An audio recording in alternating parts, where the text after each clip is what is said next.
Hello, என் பேர் doctor Balaji. நான் ஒரு இஎன்டி ஸ்பெஷலிஸ்ட். ஸோ இன்றைக்கி என்ன பேச போகிறோம், இன்றைக்கி எதை பற்றி பேச போகிறோம் அப்படின்னா, மூக்கடைப்பு. மூக்கடைப்பு முக்கியமாக அதுவும் குழந்தைகளில். அப்புறம் கொரட்டை விடுறது, வாய் திறந்துட்டே தூங்குறது. இது எதனால் நடக்குது? ஸோ யூஸ்வலாக வந்துட்டு சின்ன குழந்தைங்களுக்கு பார்த்திங்கன்னா, எல்லாருக்குமே இல்லை, most of the people, most of the children night டைமில் வாயை திறந்துட்டே தூங்குறத நம்ம பார்த்துருப்போம். லேசாக அவங்க கொஞ்சம் டீப் ஸ்லீப் போனோடனே லேசாக கொஞ்சம் கொரட்டை சத்தம் வர்றதையும் நம்ம கேட்டிருப்போம், நம்ம கவனிச்சிருப்போம். பேரண்ட்ஸ் பக்கத்தில் இருக்கிறவங்க அடிக்கடி மூக்கடைப்பு, ஜலதோஷம், தொண்டை கரகரப்பு, இருமல், சளி வர்றதையும் பார்த்துருப்போம். இது ஏன் குழந்தைங்களில் காமனாக இருக்குது அப்படின்றத நம்ம தெரிஞ்சுக்கணும். மூக்குக்கு பின்னாடி நேசல் ஏரியா, அதுக்கு பின்னாடி நேசோஃபேரிங்ஸ் அப்படின்னு ஒரு ஏரியா இருக்குது.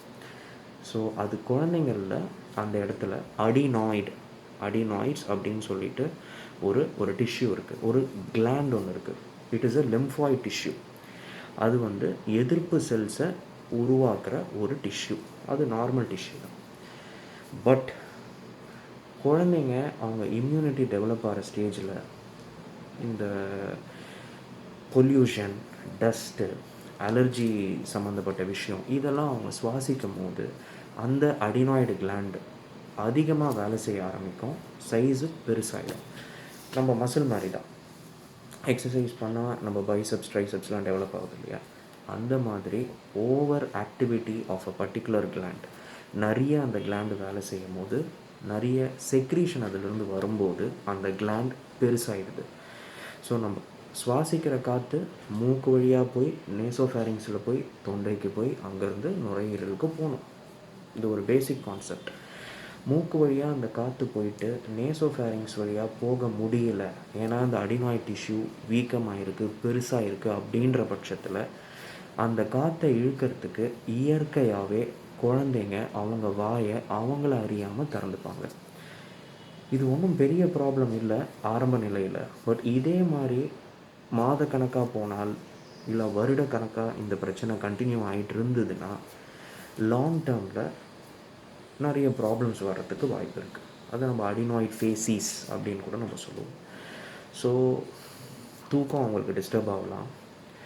கொரட்டை வர்றதுனால அவங்க குவாலிட்டி ஆஃப் ஸ்லீப், அந்த தூங்குகிற தன்மை அவங்களுக்கு டிஸ்டர்ப் ஆகலாம்.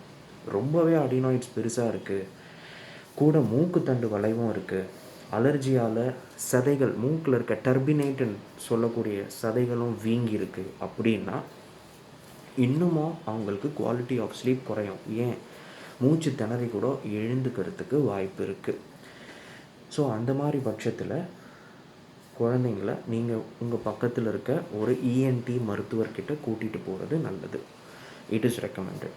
ஸோ என்னன்னு சொல்லி நம்ம எவாலுவேட் பண்ணி பார்க்கணும். எந்த இடத்துல அடைப்பு அதிகமாக இருக்குது, மூக்குலையா, நேசோஃபேரிங்ஸ்லையா, இல்லை தொண்டையிலையா?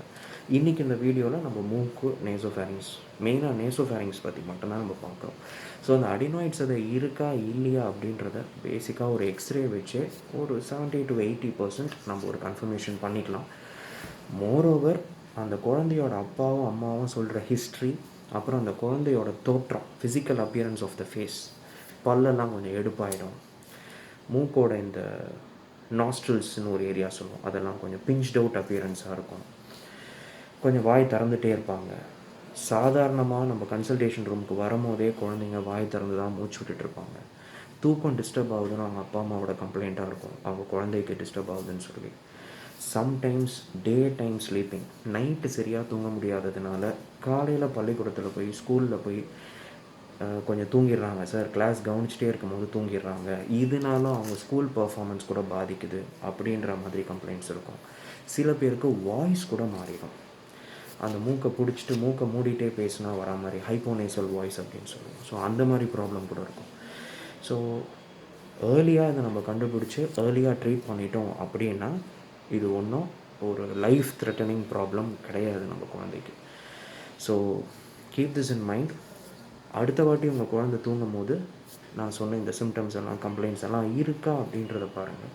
இப்போ குளிர்காலம் வேறு வந்துட்டுருக்கு. ஸோ இந்த மாதிரி சிம்டம்ஸ்லாம் கொஞ்சம் அதிகமாக வரலாம். பட் ரொம்ப ஃப்ரீக்வெண்ட்டாக என் குழந்தைக்கு இந்த மாதிரி பிரச்சனைகள்லாம் இருக்குது அப்படின்னா please go and consult an ENT physician as well. Thank you.